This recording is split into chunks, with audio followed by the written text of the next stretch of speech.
Hello, everyone, and welcome to another episode of Healing Conversations. My name is Einav and I'm an alignment coach and energy healer. And this podcast, Healing Conversation, is here to help people find a way to heal themselves naturally from anything that is, physically, mentally, emotionally, or spiritually holding them back. So let's get started. And today in the studio, I have Cristina Fazzone. Cristina, welcome. Wonderful, wonderful to have you here. So excited to be here. I've woke up this morning with a huge energy, so I feel like this is going to be a good conversation. Absolutely, absolutely. I'm very much looking forward to it. So let's get on the same page and tell us a little bit about you. Yeah. So I'm Christina. Hello, everybody. Thank you for listening. I've been a shadow work coach for the last 6 or so years. But I've actually came from the hairdressing industry, and I was a hairdresser for about, well, I still am, but 13 to 14 years. And really being in that industry showed me, well, first of all, because I'm working with people all the time, it showed me very quickly how we all seem to live with very similar patterns that most of which do not serve us. Which is kind of what took me into the coaching and being on my own kind of coaching journey. I also had, which I'm sure we'll talk about today, some very physical manifestations that I wanted to kind of figure out. And a lot of that came down to emotion, which is very what the shadow work coaching is all about as well. So that's what I do. I help people kind of go through their emotional blockages, we'll call them, but ultimately it's down for the reason of doing it for health, because this is again the topic of today, but it's all about like realizing how much our emotional blockages really impact us health wise, physically. And the dis-ease that we kind of all seem to suffer from usually comes down to some kind of energetic emotional block. So that's kind of like where my shadow work coaching goes, is really helping people not only emotionally living the life they want to live, but also understanding how it's impacting their health as well. So that's what I do now. I'm sure we'll get into more detail afterwards, but that's me in a nutshell. Okay. I love it. I love it. So where shall we start? I guess I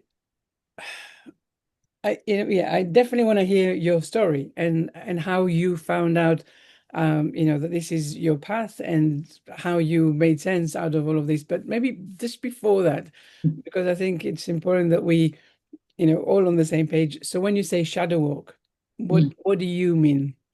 Yeah, so shadow work coaching, essentially, like the most foundational way I can describe it is bringing to light the shadows that we all have within. So the shadows are kind of the parts of us that where we face any kind of challenge or block in our life, whether it's in a relationship or with a career or money or whatever block it is in our life, in whatever area, there's usually a shadow or dark part of ourselves that is keeping us stuck in that block. So it's about really getting to light that part of us. Why are we experiencing that challenge? How can we overcome that challenge by bringing that shadow into the light and really understanding that we create our reality. So it's about really looking at it from a perspective of like gaining back your power to create the reality you actually want instead of giving into the circumstances, the patterns, the generational patterns that we've all kind of coasted through. So it's about like really understanding how am I creating my reality and what part of me is keeping me stuck in a place I don't want to be. And a lot of that comes down to understanding our emotions, which is where it then filters into how it impacts physical health, because stored emotions in the body that a lot of us tend to ignore and move through and pretend they're not there, they often end up in that kind of dis-ease in the body physically as well. So Mhm. it's kind of combining and understanding how it's impacting not only my physical reality in terms of relationships and what I'm experiencing, but also my physical health. So yeah, hopefully I've explained that quite well. I think so. Yes, thank you very much for that. So let's take a step back and talk more a little bit about you and where has your journey started. And you mentioned that you had a physical manifestation of some blockages. So what was that about, and how did you then move out of it? Yeah. So my specific issue ended up being a gallbladder chronic pain. But there were several things before that, and like I said, being in an industry like hairdressing, I was surrounded by a lot of chemicals, a lot of toxins, doing absolutely crazy hours, and I realized how much that was already impacting my body, my physical health. And then I was also one of those people where if you looked at me like 5, 6, 7 years ago, I was a completely different person and live in a completely different way. And I did put into my body a lot of toxins, a lot of chemicals, things that I wasn't aware of how they were really impacting my health. Mhm. Um, so that, along with the emotions that I was storing in my body, was what was playing out into this chronic gallbladder pain that I was having. And every time I went to a medical professional to understand what do I do about this, it was remove the organ, remove the organ, remove the organ. And that was the only option I was ever given. And something never felt right that that was the only option. It didn't feel like that was the only solution I could have. And I was, at the time, I was only 20, 21 years old.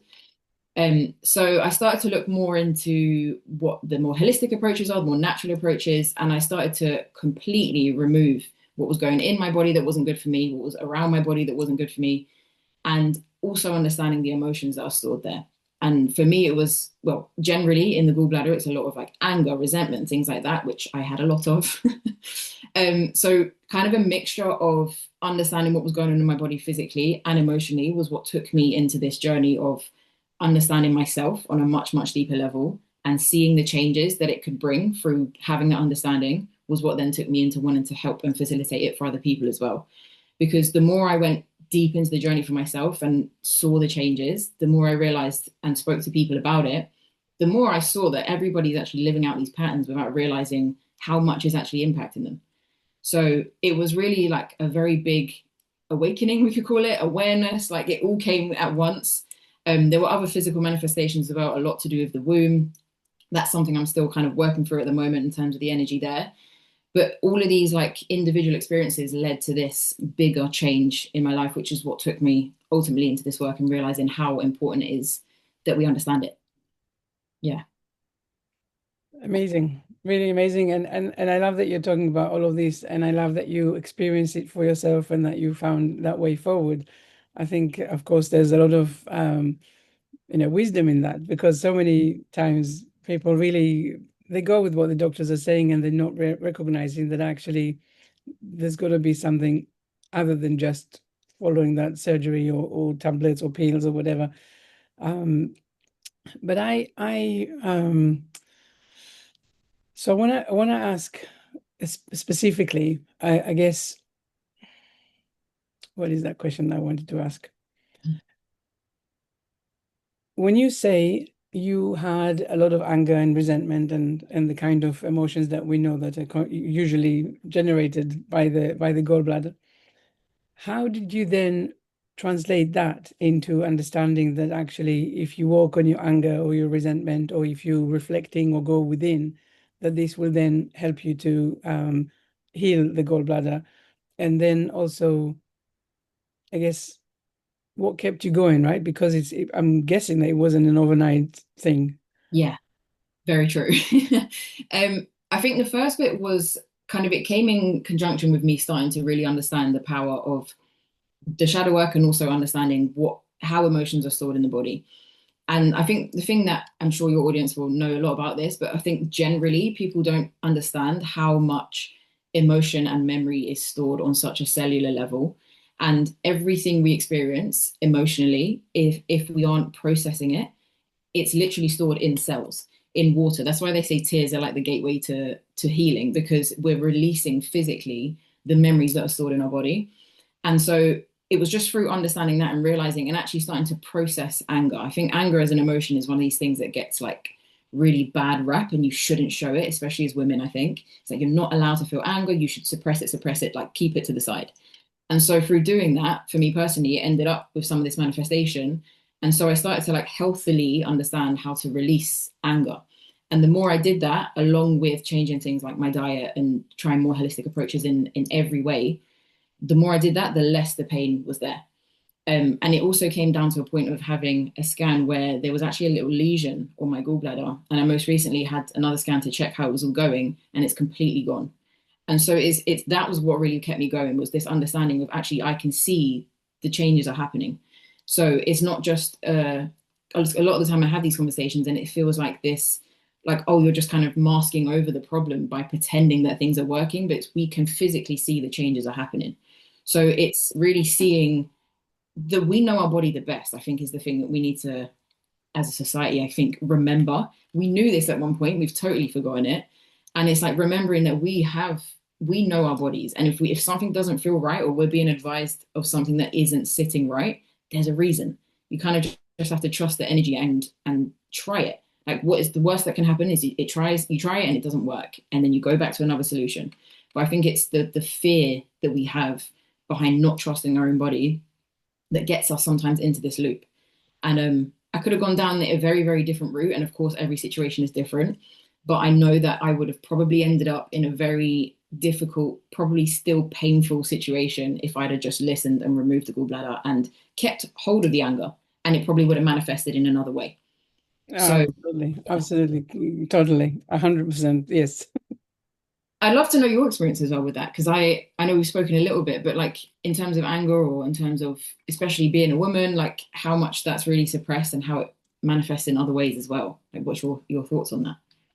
Well, it's funny that you should say that. I mean, yesterday I was actually around midnight. I go up and I recorded a video yesterday. Um, so basically, I noticed that I have a pain in my arm, and that was yesterday morning, and it was like ouch, kind of. And I was like, okay, well, it was really bothering me, and I couldn't do my energy healing. So I was like, okay, let me release my energy, right? And release the blockages. So I used my emotion code and body code modalities. And afterwards, my arm, I'm going to use this arm. I could really lift it up very nicely. And I was like, okay, but knowing everything that I know that it's more than the physical pain. I really need to look at what is going on with the arm, what is the arm representing, and Mm, then taking all of that and reflecting on what are the actions that I need to do for myself. yeah. So that was, I mean, okay, so it wasn't necessarily about anger, but it's really about other things that I can look at that and I can see what is it that I'm not looking at, what is it that I'm avoiding, or something that is not actually out into the surface and into my conscious awareness yet. Mm, So this was the whole thing about really like you say, I can go to different routes. I can just go and take pills or go to the doctor and get my antibiotics, or I can really go and do what I really believe, which is let's look at the emotional root cause, what is behind all of this, and sort it out this way. yeah. So my arm is much better now, than it was before, but of course the pain is still there because it will take me a little bit longer to release all of this. But yeah, I totally agree and understand and accept what you're saying. It's really, there is no point in just fixing it. We're not just, we're not just a machine, right? It's all about emotions. It's all about the feeling and everything that we make out of it. And what you are saying about everything that goes on in your mind, if you're not releasing it, it is stored in our cells and cellular levels and cellular memory. Yeah. It's all that, and people don't understand that. Yeah. And the stress that we're going through, and the fears, the limitations, the worries about what will other people say, and what will I say other people, but of course a lot of the time is really taking us back to our childhood, and what will the people that gave us safety, what would they say or think, or how would they reject us or not, or accept us, and all of that. So, Yes. so let's unpack this a little bit together, because I think this is so important that Mm, people really take this away, that understanding that my favorite saying, right? If it's in the mind, it's in the body. How do we release that? love that one. It's a deep, deep question. I think if it's how do we release it? I think what you said in earlier was like I think the most crucial point to all of this is it's not yet inside your conscious awareness. And so much of what how we live or general society lives is with this like subconscious, um, the subconscious leads everything we do until you become aware of what's in the subconscious. And it's really just I think in terms of how do we release it, it's really being willing to understand what am I, how, what place am I creating my life from? Because if it's like take a look at your life basically, and if there is challenges, whether it's physical health or certain relationships, or you're finding this block that keeps coming up in your life, whether it could be financial in your career, in whichever area, then there is going to be something in your subconscious that is keeping you there in that challenge, in that block. So, in terms of knowing how to release it, it's really getting, first of all, in touch with where am I creating this from? And I think as soon as you start to understand where that's coming from, what place am I creating my reality from, you start to really see, oh, actually, there is this emotion that's keeping me there, or actually, there is this relationship that I'm holding on to, or something is going to be, some thought, some belief, some pattern is going to be keeping you there. So I think that's probably the best starting point of getting it outside of your subconscious into your consciousness awareness. And then from there, I think things start to trickle and you start to do your research, you start to find the path that works for you. And that was me personally how it works. But I think that's the first point, is becoming consciously aware. Where is this playing out? How is it showing? Is it my body? Is it headaches? Is it, which way is it showing up? And then that is going to be the key to take it forward. I would say is probably the best. But I think there's something that we have to also acknowledge, because I know what you said earlier is that we don't trust our bodies, we don't trust our intuition anymore, and I think this is so important, because people, will have understood, okay, that I don't want to go to the doctors, I want to sort it out myself, I want to go inside. But then what happens is that they get so confused, and maybe they start taking supplements, and they take a whole bunch of supplements, and they don't know which one is right for them, which one is not right for them, but they don't want to stop it because, just in case this was the one that keeps everything together. Yeah. And in the same way, it's usually, it's not just the one problem. Mm. Right. I mean, I have one client, and I noticed that when I do these podcast conversations, I always have a client in mind that I kind of ask all of these questions for them, that they can get the benefit of the expert I'm talking with. And so in this case, I have this one client, and she has so many different ailments and stuff. So it's that pain, it's the fatigue, it's the insomnia, it's this, burning sensations. It's one thing on top of the next. And for her, I'm thinking, if she was going to start going through everything that you were kind of saying, it would be probably very confusing, because I know it's very confusing for her, but I also know that it's really that question of, I need something to kind of a solution or an answer to introduce itself Mm. a lot faster, than so I can know that I am in the right path and on the right direction, because otherwise I don't even recognize that there is some Yeah. shift or something. So I guess the question is, how do we help people that are slightly more immersed in all of these physical, emotional challenges to get that journey started? Yeah, it's a great question. I think, first of all, I think with one thing I think fundamentally we need to understand is how impactful the state of our nervous system is on what we're experiencing. Mm. And with an example like that, I think when you've got several physical manifestations, it's probably a direct reflection of the state of the nervous system, which usually every health manifestation will be. But I think if it's several and it's hard to pinpoint where and how it started, it's going back to realizing the nervous system is probably in a huge state of fight and flight. And I say this all with love and hopefully with guidance and help. But when we're in a complete state of fight or flight, it's going to be a very difficult place to heal. And so it's first of all realizing what the hopefully this helps. But one of the things that I kept reminding myself of, and now I say to my clients too, is any dis-ease in the body is what's in, on, or around your body. So it's in terms of what am I putting into it emotionally, in terms of my experiences, in terms of food, medication, whatever is stored there. On is like we're talking toxins, again, things that probably your audience really understand already, but yeah, toxins on the body, on the skin, and then around, not only around in terms of toxins again, but also my environment. What relationships are around me? How much level of stress do I have around me in my environment?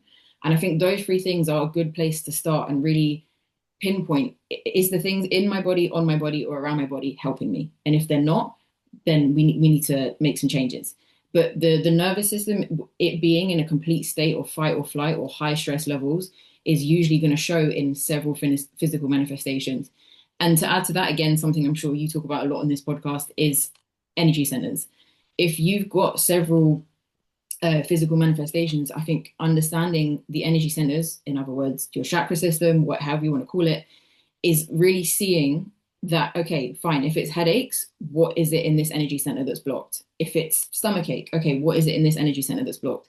So really just pinpointing in your body, where are you feeling it? And this is something we do in shadow work as well a lot, is where are you feeling it? Because that part of your body is the guide for the solution. So I think just keep checking in with the body, understanding the state of the body, and really try and get into feeling instead of thought. There was a lot of information there, but I think hopefully that is like some guide to it. But yeah, it's really just understanding the state of the body, not the state of the mind, because the mind is just secondary to what we're already feeling and experiencing physically. Yeah. But again, what you're saying is so important. It's because when someone is going through chronic conditions and they've been going through them for such a long time, and like, every morning they get up and they're like, okay, what am I feeling today, and is there another thing, another organ that joined the party, or they really, there is a lot of awareness. Like, I know with my arm yesterday, that's the only thing I could think about was my arm and how I couldn't actually move, you know Yeah. and of course, and this was something that I understood and knew, and it was very much in silo. These people that have been going through this for a long time, it's very, very confusing, and it's very, it's overwhelming, and it's becoming desperate and all of that. So what you are saying is that first of all, you have to understand that there is more than just the one thing. It's not just about, am I ever going to heal, or, going into that kind of desperation. Is understanding that your nervous system is completely out of whack. And first thing is, how do I start dealing with that? Everything else will follow suit. But you have to, first of all, start to have some regulated nervous system, so that from that place, your body, instead of just keeping you in a kind Yeah. of thing, will start breathing and bringing the change that you want. Yeah. So it's understanding that you have, nervous system that is, go itself out of regulation, and then understanding that actually the more anxiety you have and feel about the conditions and symptoms and all of that, you're basically feeding it with more fire, adding more fire to the fire, whatever the saying is. I love that. But then it's exactly that, right? When you say, when you follow what you're saying, is to say, actually, we have to take it slowly, and Mm, it's not going to be a miracle. It's not going to be just like that. yeah. But first of all, where do we start? And I think, like, especially for this client of mine, I've got a few of these. Actually, it's not taking it day by day. It's taking Mm, minute by minute, and yeah. keeping this trust and keeping this really momentum alive, that actually you might not be able to see the solution straight away, but you are working towards it. Yeah. Absolutely. But tell me, in your the way that you are working with people. I mean, I know that for me, I use the emotion code, body code, and so on to release the thing. I move my hand above my governing meridian. I set the intention for the other person's subconscious mind to release that block, and this is how we move forward. But how are you doing it? So obviously we do the shadow work coaching, which is very much tapping into the subconscious on a talking basis. And we also kind of enhance that when needed with things like breath work. Sometimes you do energy work, Reiki, things like that. Actually, I think for people who are kind of feeling a bit stuck and a bit unsure what the source is, breath work seems to be a really good place to start because you're really literally just showing the faith that you may or may not have in your body, but you're letting the body talk for you and guide you. Because the whole point of breath work is literally just to put your body out of fight and flight into rest and digest, show you where it's holding on to something, release what is kind of being stored. So that seems to be like a really good place to start. So if anyone hasn't tried breathwork, I would always recommend. Um, I think also it's really something you said that made me want to say this was the having complete and utter faith in your body. Because again, we've like completely lost this faith and trust that we have in this vessel we live with. And it has so much understanding, guidance, awareness, knowledge, wisdom of how to heal, but the brain just gets in the way and we have to intervene. But again, it's coming back to this feeling of I don't feel safe that this is happening, so I have to intervene. But it's getting yourself to a place, and again, that's understanding the emotions of why do I not feel safe with my body guiding me to where it needs to be? Because we're trying to mask or solve this problem or this physical manifestation, but not realizing that is what is going to take us to heal the problem. It's not something we're trying to get rid of or should try to get rid of. It's just listening in the same way that we listen to our emotions. It's listening to the physical pain, the physical manifestation. And I totally empathize with how frustrating that can be, especially when there's several of the physical manifestations. Um, but again, every time, and this is something I do every time, if I have a flare up or the gallbladder's kicking off or whatever's happening, is just going inwards. let the body's wisdom guide you, because you trying to logicalize the answers is keeping you stuck in the cycle. And that goes the same with emotions and the same with physical pain. Whatever it is, it's just go back to the body's wisdom. Um, and this is a sounds like a complete side note, but if I could just share a story that I was regarding my dog, and this was one of the things that completely changed my awareness of how wise the body is. We had a staffy. He died at the age 16, and he was due to be put down at the age of 13, 14, because he had so many physical manifestations that were just, yeah, they weren't good. And he had been on years of toxins going into his body, eating this processed food, kibble, whatever he was eating just was not serving him. We switched him to a raw diet. And part of the raw diet, the whole idea of it is to go back to what the body is naturally made to do, which is heal itself. And so there were days at a time where we had to fast him completely. And I'm talking 6, 7, 8, 9 days, no food whatsoever. And it was horrible to watch as a human with logic, wanting to feed this animal. But what we saw in front of our eyes was healing at its on most divine level. The body was just taking care of itself. The symptoms were disappearing, the physical like growths disappearing. And that I think was the biggest trigger into realizing, oh my goodness, whether you're an animal, a human, whatever you are, the body has complete wisdom of knowing how to heal. And we just interfere. And that's, I think, what gets us stuck more in cycles. So yeah, hopefully that story was relevant, but I thought that it was, for me personally, the biggest way of realizing the body has so much more wisdom than we give it trust for, personally. I love that story. Thank you for sharing that. And I mean, absolutely. I mean, really, I think this is such an important thing for people to take away from this conversation is that the body knows. The Yeah, body knows, and your brain is interfering. And so, really remove that communication with that thing that tells you that, it's never going to work out and that you're doomed and that you're going to die and, all of that. I mean, we're all going to die. It's not necessarily a scary part of life, right? But the scary, really scary part of life is that we've died without listening to our body and actually really doing what we can do for ourselves, health wise and so on. Um, I really do feel that this is a very important reminder for people that yes, that your body absolutely. I mean, that's the main job of the subconscious mind, right? Is to heal ourselves, and if we're not healed, it means that we're blocking it somewhere.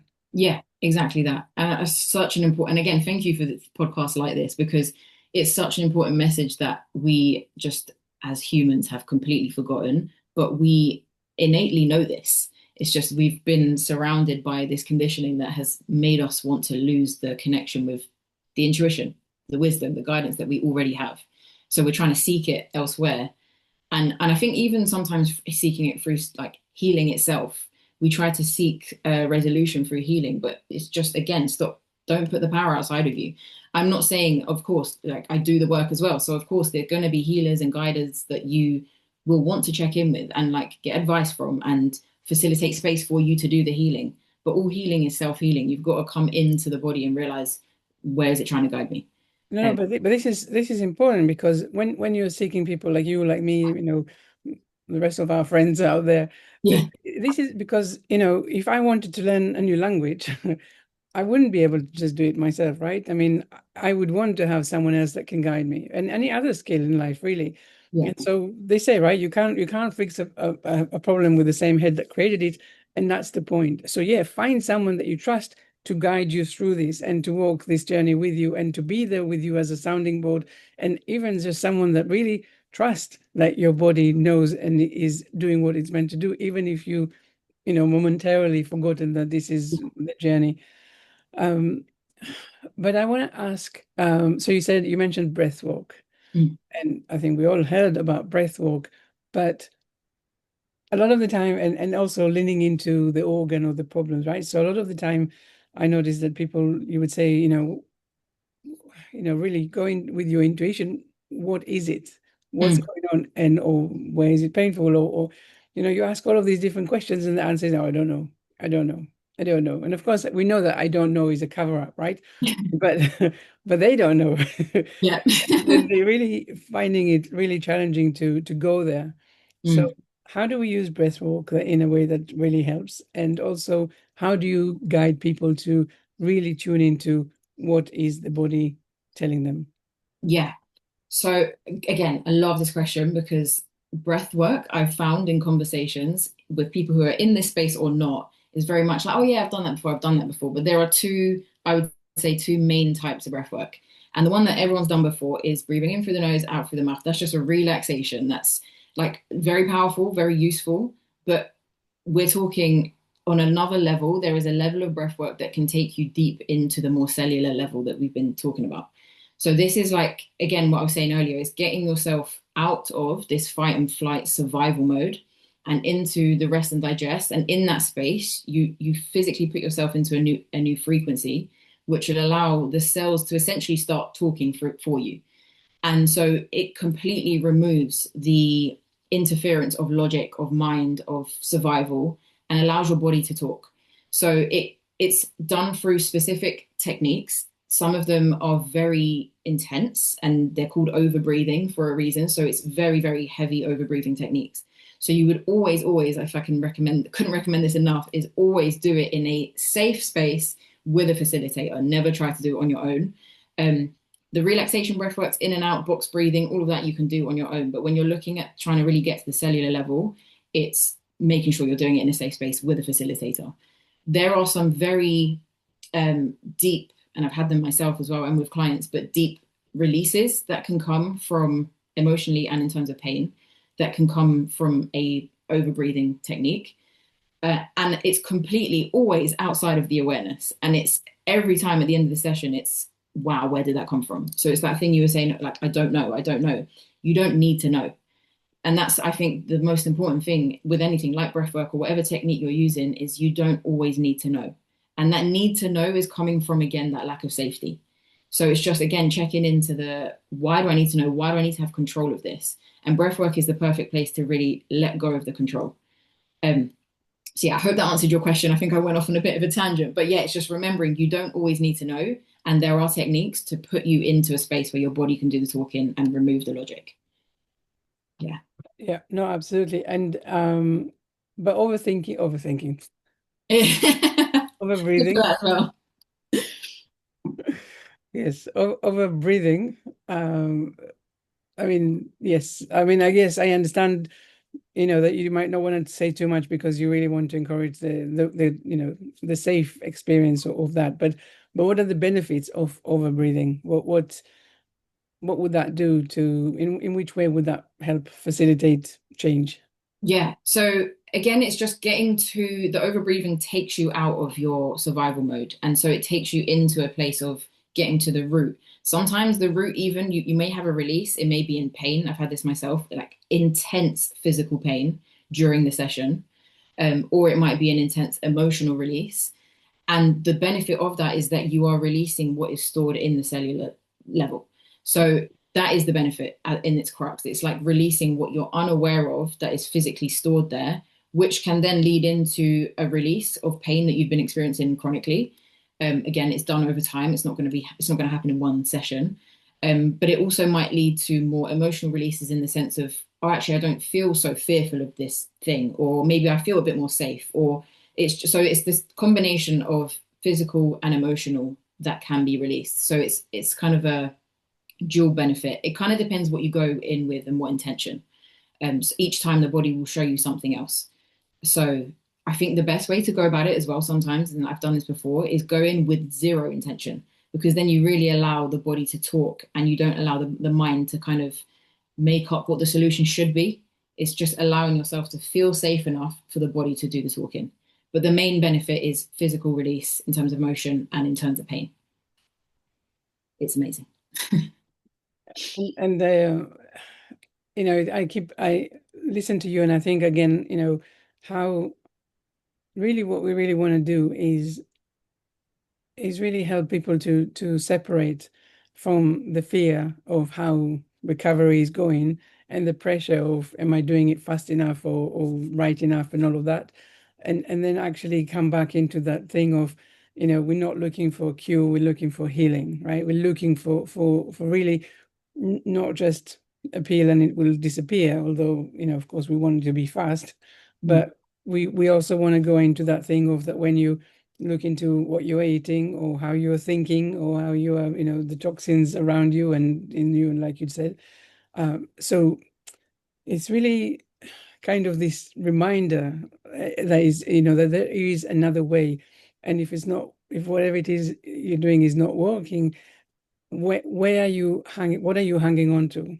Is it the diagnosis, or is it the fear that there is no cure, or is it what your doctors were saying, whenever you went to see them, and finding really the limiting beliefs around your healing and your journey, and then finding that way of, okay, where can I start? And breathing is a wonderful place to start, but as also, like we said, it's really remembering that the more anxiety you have around it, the more you will feel it. So Yes. let's break that loop.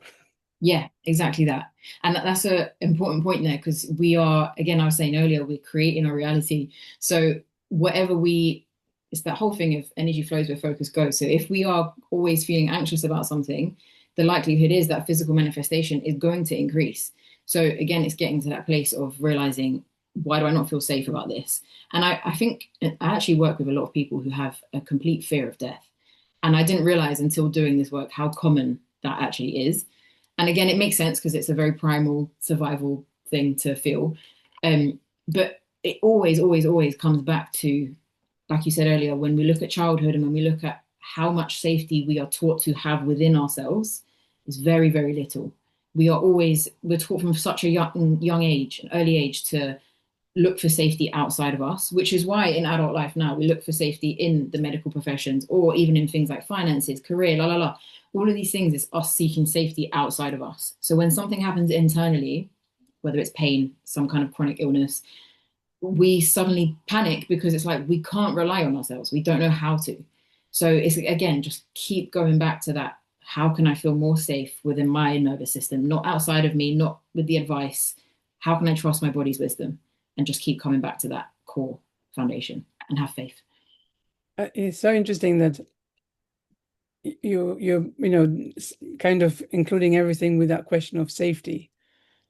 I think that's really, really very interesting. I know that, my older brother, when he was diagnosed with cancer, I mean, he passed away 15 years ago, but I remember on his journey, I remember that what I got from him was that disappointment in the body.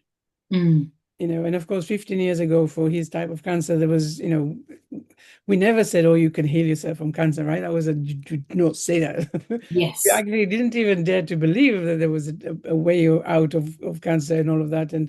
But I remember that thing of my body, this machine that has always been there for me is all of a sudden, really disappointing me and not healing me, not doing what it's meant to do. Mm. So coming back to that thing of safety and recognizing or reminding ourselves that the body knows how to heal ourselves if it feels safe enough to do so. Mm. It's such an important point to really to talk a little bit more about that. Yeah. It's such a difficult one because even like you hearing your story there as well, it becomes very, I think, personal. And I think this is where there's a lot of resistance to the idea that we have more power over it than we think we do, because it becomes personal, it becomes difficult. And I can resonate. My dad has had cancer 3 times now. And each and every time we sit back and watch and we can see it is your creation. And that's him as an example. It's not the same for everyone because I do very much believe in, and I would love to hear your thought on this because it's something I'm still trying to play with. This whole, there are some things that are simply generational, not in terms of genetics necessarily, but more in terms of like past lives, what we're carrying from before. Maybe it's not our pain. Maybe there's a whole conversation there. But this idea of safety is ultimately, again, coming back down to this childhood lesson of you've got to seek safety outside of you. And so through that, I'm not saying that is the cause of disease, but it is definitely a part to play when it comes to knowing how to heal. So when it comes into a situation and we have the physical manifestation in our own body, generally, our first reaction is, where do I go for information outside of me? And it's never, unless you've done the work, it's never a direct internal reflection, right? What is my body trying to tell me? What is it showing me? How is it showing me? Where is it showing me in my body? So it's just asking those questions and keep coming back, because the more you do that, the more you tell your nervous system and your body it is safe. It is safe to ask these questions. It is safe to go internally and not rely on something outside of you. So it's almost like going back, reparenting yourself to remember that the wisdom, the the trust, the faith that you need, the answers you need are there. It doesn't mean healers are here for a reason. So the advice that you need sometimes, you've got to go and ask it. It doesn't mean that you have to do it on your own. It means healing is self-healing, but you can have guidance along the way. Yeah, So yeah, yeah, absolutely. Absolutely. But I am actually curious a little bit about your dad when you're saying, this is kind of self-inflicted or self-made, not to put blame on anyone, because yeah, of course no one really knows or understands these things. But to be able to say that and even recognize this is so advanced, really. because because it's well, it's okay with cancer very specifically, right? People always think, just my luck, or it's again, it's very external. And what you're saying is actually, wait, there are things that are playing into it. I mean, I know I was working with someone, just it was just a very short kind of conversation that we had together. She had her cancer was coming came back, and it's that she was not able to come out of the fear and mm, the guilt of having the cancer come back. yeah, And these are two, I mean, of course, they're very understandable emotions and all of that, but they're so unnecessary, because you're really taking something that is hindering you and putting it as your main driver. And yeah, now, go and try and heal yourself. It's not going to happen, right? It's not. yeah. But how do we help people to see these things for themselves and actually start having a slightly different connection with whatever it is that they're experiencing, and a solution that you and I are saying it is possible? how Yeah. how do we help them translate that, or bridge between where they are at the moment to where they want to be? Again, such a loaded question because there's so many like different layers to it, and an important question to be talking about. And I think what the first thing I'd love to say is that it will come, you understanding that your body is the guide, it will come at the time it's supposed to come. I think anyone listening to this or hearing it and maybe not understanding it is just knowing that that is the timing you're supposed to be in. Although we're trying to push the message and help people understand, I think because the reason I'm saying this, if I look back at when I didn't understand this, I was also one of those people that was very resistant to it, Mm. very like the whole thing I didn't want to understand. But again, that's because I wasn't ready to really take on the amount of power I could actually have over my own choices and my life. So it's just understanding, first of all, that whatever you believe is the timing you're meant to believe it in. But the flip side to that is, I think one of the core things, and relating it back to my dad and seeing how it's played out, is really understanding the energy centers, like I was talking about earlier. For my dad personally, it was throat and tongue cancer. And for him, uh, being aggressive and being very vocal in situations that cause a lot of harm has been such a way that he's played out his life. And so it's absolutely no coincidence that the cancer or the disease has shown in that kind of area where it's to do with vocalizing. So I think, again, it's going back to, it's a difficult question to answer, but I think going back to energy centers is probably a place to start and really seeing if it's showing up in a certain area of my body, what is that trying to tell me? How does that connect to how I live my life and what choices I make? Um, Again, very loaded and very difficult to grasp or want to understand, but it's, again, there is proof time after time after time of how that can show in people's individual experiences. And I've seen it in myself as well. So yeah, just going back to realizing where is it showing my body and what choices am I making that are linking to that. I mean, I of course can't prove or disprove this, but I was doing a summit on natural cancer healing earlier this year. And one thing that someone said was like, they said cancer is cancer. There is no this cancer, that cancer. It's just one cancer. And Mm, where it shows in the body is exactly that, depending on the message that the body is trying to give you. yeah, Right. And to me that makes sense. I mean, like again, I can't prove or disprove, but to me it made a lot of sense. And I really love this reminder that actually there is a message that the body is trying to tell you. And for me, as an alignment coach, I guess we are really doing very similar work. You Yeah. call it shadow, I call it alignment, but Yeah. it's really it's really bringing you back to that place of how do I operate from trust, alignment, harmony, and really going back to who I meant to be, or without the fears, limitation, compromises, and so Yeah, on. Uh, absolutely. yeah. If I could just really quickly add to that as well, because the connection between shadow and alignment is exactly, it's the same thing, because that is literally when we look at shadow work, a lot of it is centered around these energy centers, and it's about getting those into alignment. And one of the, if we look at how listening to where the things are showing in the body is guiding us to what we're feeling and how we're playing out our life, we can see it in even like very small examples, like overthinking is probably going to end up in many headaches. Or the other example I said at the beginning with my womb stuff that I'm still trying to heal, what's held in that area and that energy center is a lot of guilt. And there are layers of guilt I'm working through. So it's always going to show in the area that you need to probably pay the most attention to.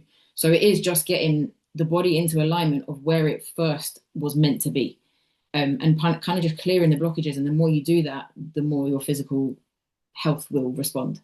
Mm. So I love that you made that connection, and I didn't realize how similar our work actually was. I love it. Yes. And I want to just say that, for a very long time, I used to say that in my energy healing, I was working mainly with people with chronic conditions, until I really realized that really the alignment coaching is so much stronger than the energy healing. Mm. Because in the alignment, in the coaching, I don't like the word coaching, but it's alignment. I don't know, we'll call it coaching anyway. It's very active because you really get to see where you are walking through fears and compromises and limitations, and how you can change your mindset and understand things in a completely different way. So that the next time this, life throw this at you, you can just say, "This is how I want to deal with it." Mm. And the energy healing is so profound and so incredible, but it's very passive. So Yeah, I clear it for you, but if I didn't teach you how to really change how you look at it, you will just go away and do the same thing. And at some point, I realized that some of my clients, they were just really relying on me to heal them. And I'm yeah, like, not my job. I can't heal you. It's not it's really, even though I'm an energy healer, yeah, still not my job. You have to do it. You have to align behind it. And there's so many. So that for me, that was a very interesting moment to realize that actually I don't want to do that. I want to work with people who are feeling stuck. And when you're feeling stuck, it's because you don't know what you don't know, but you're open to it. So that's kind of the change that I've managed to do. yeah. I totally agree with that. I think sometimes energy healing can be a way of, again, putting the power outside of you, because you're relying on something external. I think it's an amazing, very, very powerful modality to use alongside, like exactly what you're saying. But I think it can be, uh, what's the word? An escape to try and rely only on that. But yeah, I totally agree. I think it needs to be done in combination for sure. Yeah, Powerful work when you do it all together. Definitely. completely. So Christina, I guess it's nearly coming to the time when we need to finish this conversation, but of course I feel that we could probably stay here for a very long time Yeah. together. So I guess I want two things from you before we go. First of all, is a little case study, something that someone that you've worked with and changed. So something that people listening can say, "Oh, I wanna have that experience." And then tell us something that you want our listeners to really walk away with, something to think about, in the spare time. Okay. So case study first. Case study. Who am I going to choose? I'll choose one I did most recently. Um, this was somebody who was starting the work a lot later in life. She held a lot of anger, a lot of emotions that all of us probably hold on to: anger, resentment, guilt, shame. Um, and it was showing physically, it wasn't showing it in terms of organs, which I usually find. It was more what you were saying earlier with like back pain, neck pain, a constant inability. She's also a hairdresser in the industry. Inability to lift and do the work. So it was like all stored here, which felt just like it was very heavy. And she doesn't have any of that anymore. We went through the deepest, and I'm talking deepest, emotional releases to the point where we were crying together. It was very, very emotive. And she now has a much better relationship with people she came into this coaching for, which was relationships with father, relationships with sister. And it's is almost, in her words, it was unbelievable that these relationships were possible. And I can also relate to that, my dad being one of them, is these relationships feel impossible to get over or to find a solution to. Um, but not only do you heal the relationships, you heal your physical manifestation with the emotional release, along with the gallbladder and the anger as well. But yeah, for her, it was emotional relationships had improved, but also physical completely changed. There was no longer this pressure in the back, pressure in the neck, pressure in the arms. So I guess that's one example. We've got other ones which are probably more powerful as well, but I could be here all day. The second bit was, what was your second part of the question? The question is, as we needing to say good night, goodbye very soon, what is one thing that you would like people to take away from this conversation? What would I like people to take away? I think it has to be that your body has the wisdom you're looking for.